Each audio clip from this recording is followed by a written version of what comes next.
Hello mga boss, welcome to my channel, Vadok Gaming. We will discuss about how to have a solid build. This is a long discussion, so we will have 3 sessions. To our fellow friends and co-players who are not Filipinos or Pinoy, stay tuned. We will have keynotes so that you can still follow our discussion. So, let's go!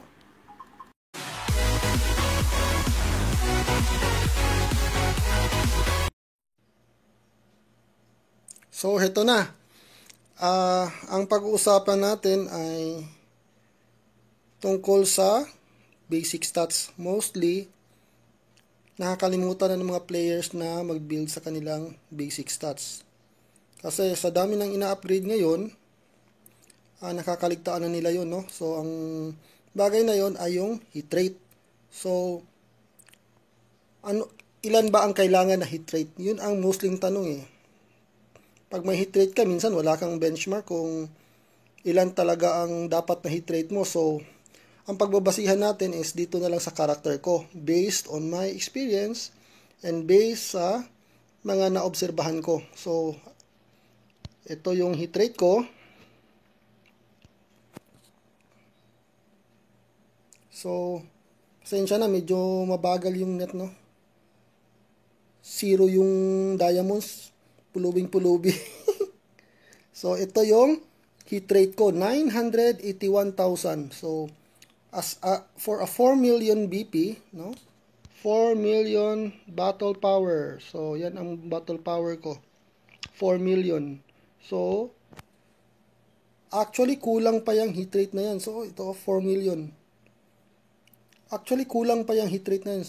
981. Dapat, at that BP is mga 1.1 million hit rate na. So, actually, nagkulang ako kasi na out of focus ako, tsaka hindi ako naman yung spender talaga. Actually, VIP 9 ako, pero nag-VIP 9 na ako dahil sa hinabol ko tong wings na to eh, nung umpisa. Kasi gandang-ganda ako nitong lumabas tong wings na to. So, nagpa top up king ako, top 7 I think. So, yun. Yun lang ang malaking spending ko, tapos after wala na.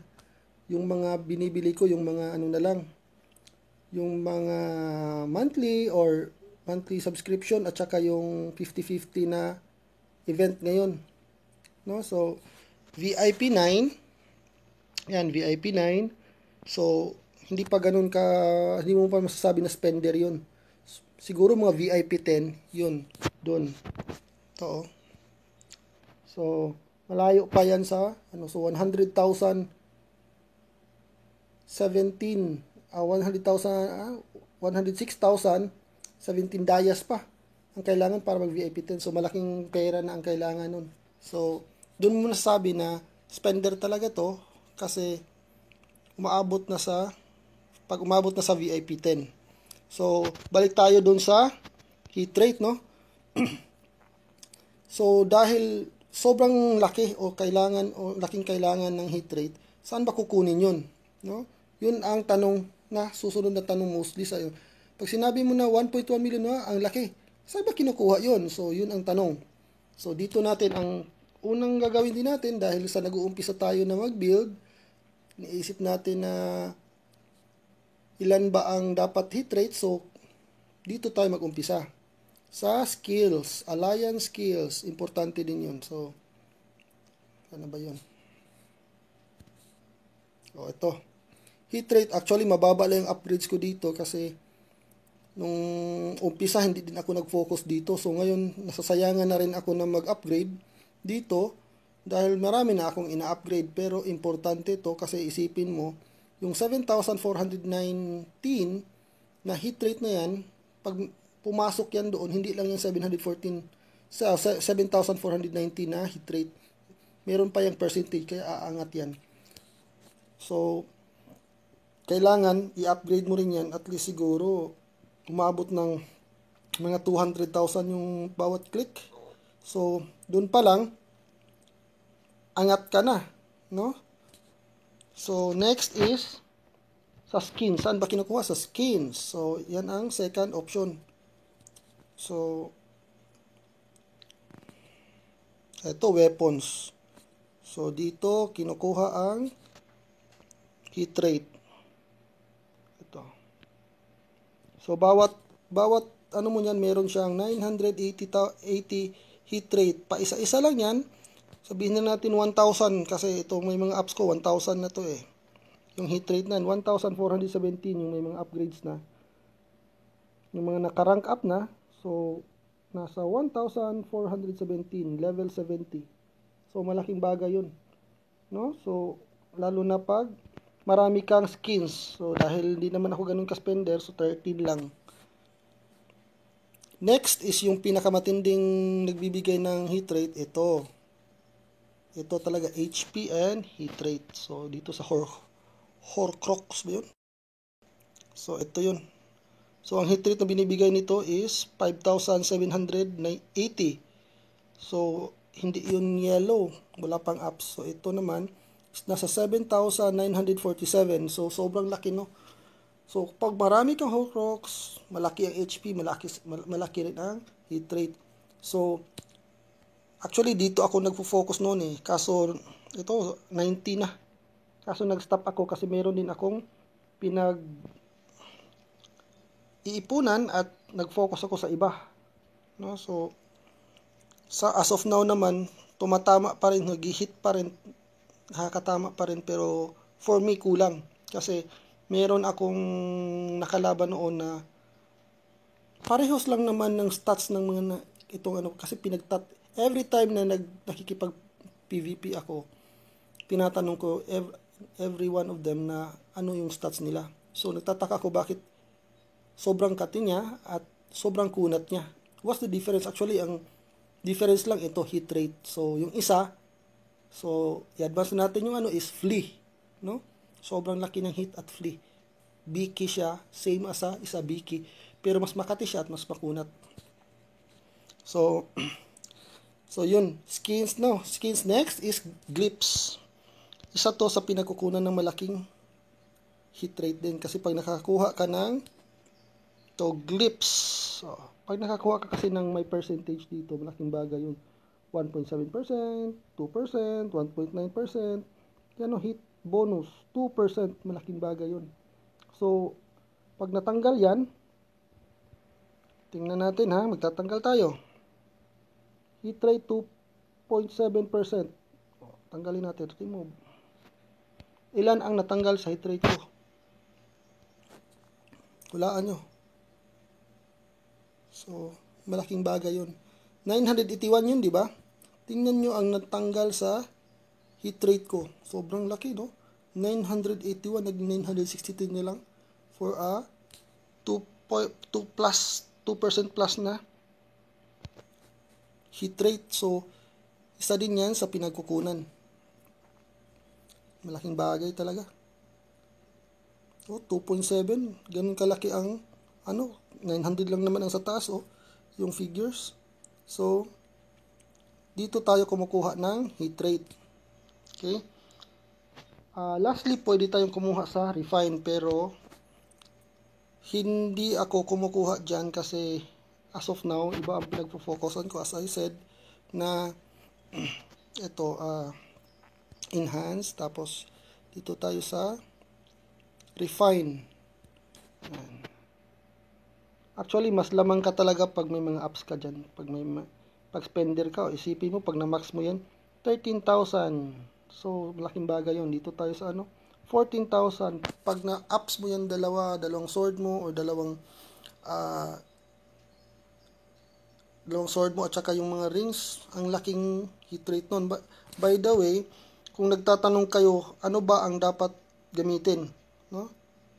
Dual o shield? Depende yun sa inyo.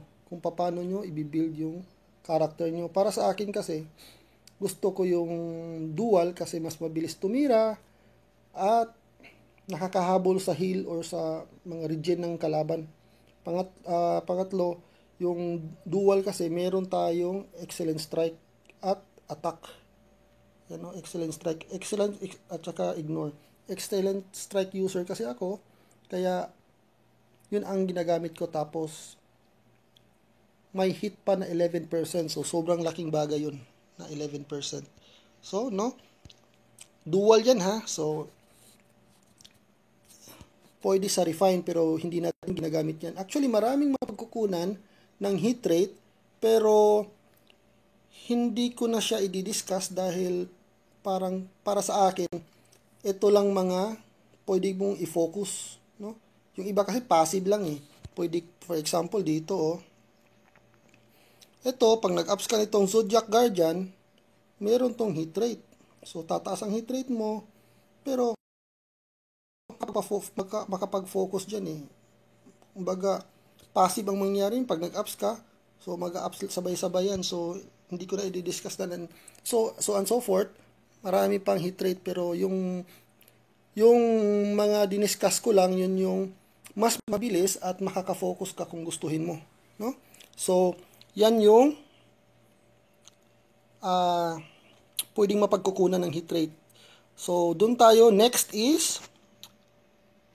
basic stats is yung flea. Nabanggit ko na kanina na about flea. No?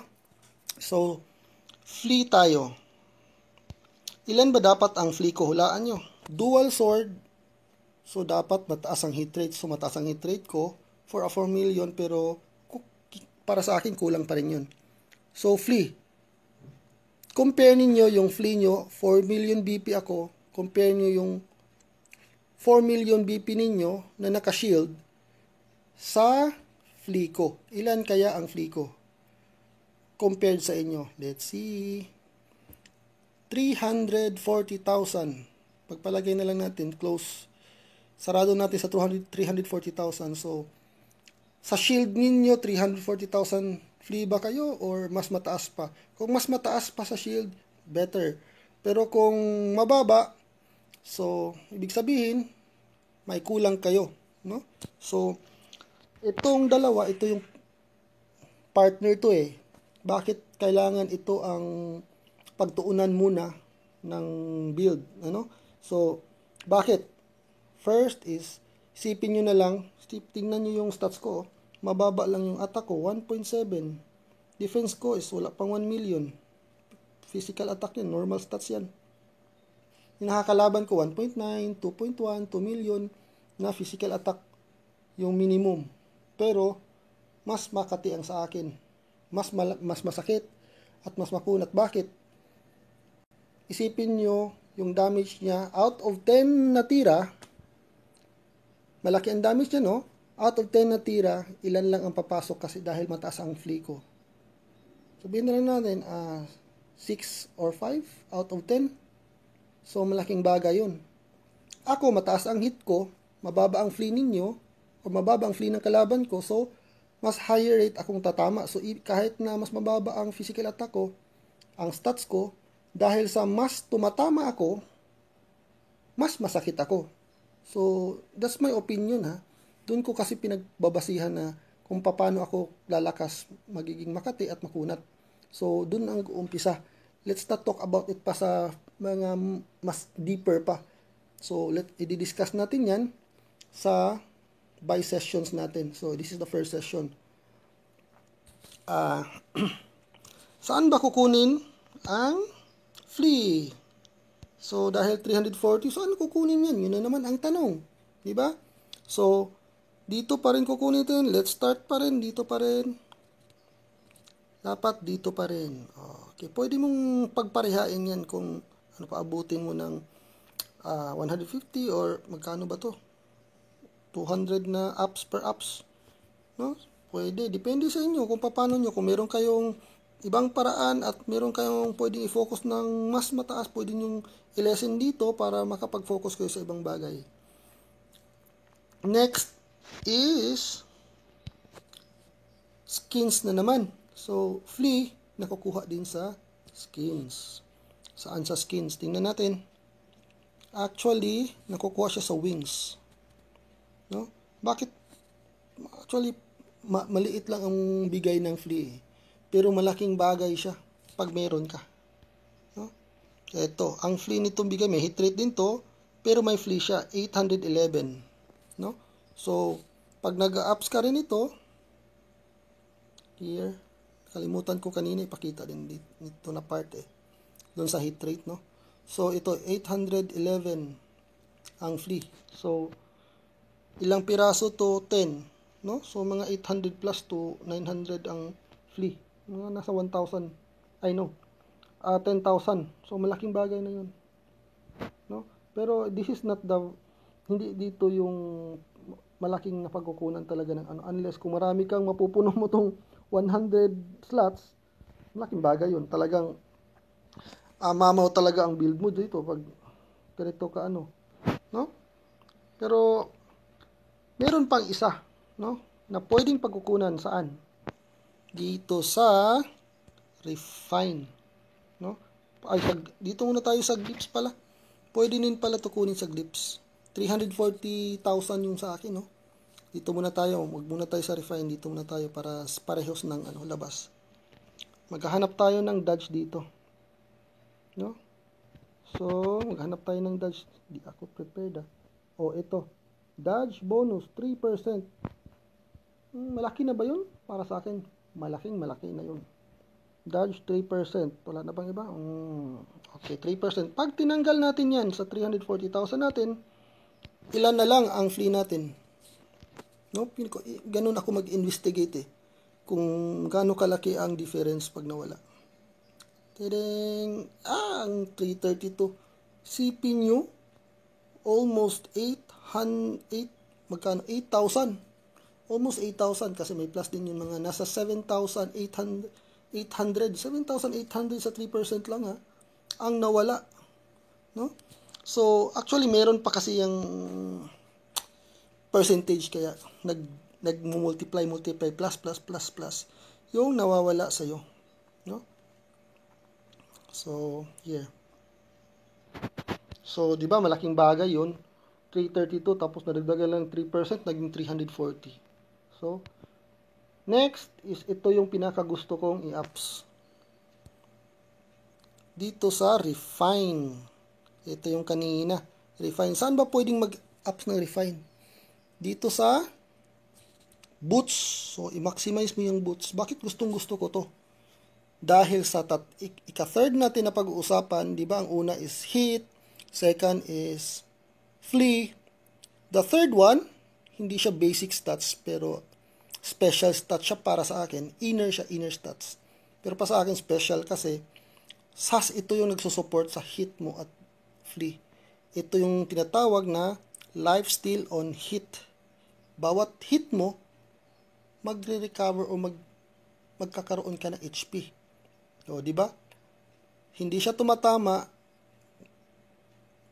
mas less ang recovery niya, ikaw na mas tumatama, mas makunat ka kasi mas maraming bumabalik sa iyo na HP, no?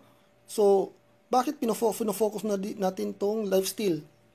Kasi since magkakasabay na kasi din yan sa flea, so i-maximize na rin natin to. So there must be a reason bakit magkasabay ang flea at lifesteal. Di ba? Bakit sila magkasabay? Dahil may purpose yan. May purpose yan kung bakit magkasabay para mas mapapakinabangan o mararamdaman mo yung kunat sa character mo. Next ito, lifesteal. Dito, minamaximize din to sa my gloves. No? Pag red ang armor mo, mas mataas to. No? Mas mataas to. R16 to pareho, pero dahil sa yellow lang, mas mababa to. Pero pag red to, mas mataas to. So, lifesteal ko is nag-maximize siya. Hindi pa siya na-maximize itong lifesteal ko. Hindi ko pa na-maximize. Kasi, inuna ko yung ibang part na may flea din. Hindi ko siya tinodo. Kasi, inuna ko yung may flea. Sasabay kasi yung lifesteal doon. Kita nyo? Max ko yung flea, tumatama din ako sa lifesteal. Same as, doon sa next natin, titingnan din natin lifesteal. Ito, may tama din dito konti. Yung lifesteal ko, tinira ko din to para at least mayroong laman, no? So itong spirit gear bago, ito din minax ko din yung ito flea minax ko yung flea, sumabay din yung lifesteal, no?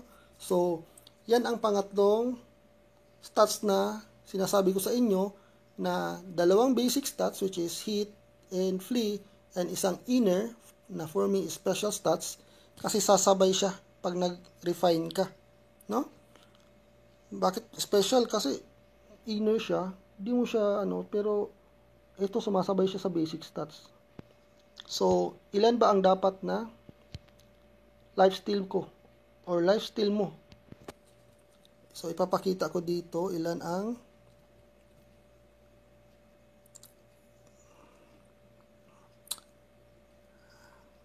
sana ba yun? Ilan ba ang lifesteal ko? Kidding. Actually, ang lifesteal ko is 65,000. No, 65,738. See? 65,738. So, yun mga kapre, dapat ma-build mo yung tatlong stats na yun na binanggit ko para maging solid ang build. Actually, umpisa lang yan. Yan yung magiging foundation mo para mas maging makunat ka at malakas ka on the long run. In the long run, no? So, isipin mo na lang, ang kalaban mo 40,000 lifesteal, ikaw 65. So, lamang ka na doon.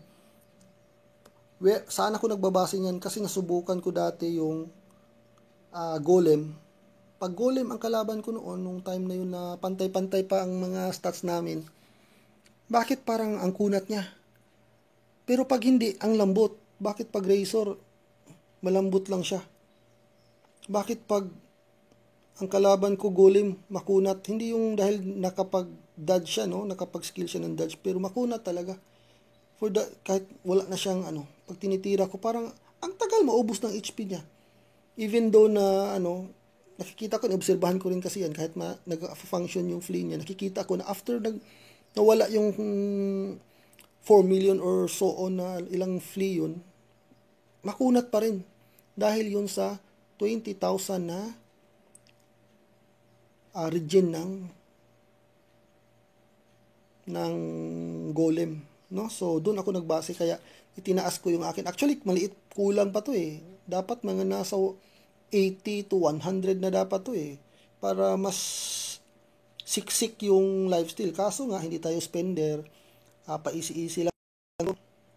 So kaya hanggang dun lang muna yung kaya natin. Pero ito ang tanong, saan ba kukunin yung hindi ko na makalimutan, no? Saan ba kukunin yung mga pang-ups? Ito. So, yung pang-ups natin, yung refine mats.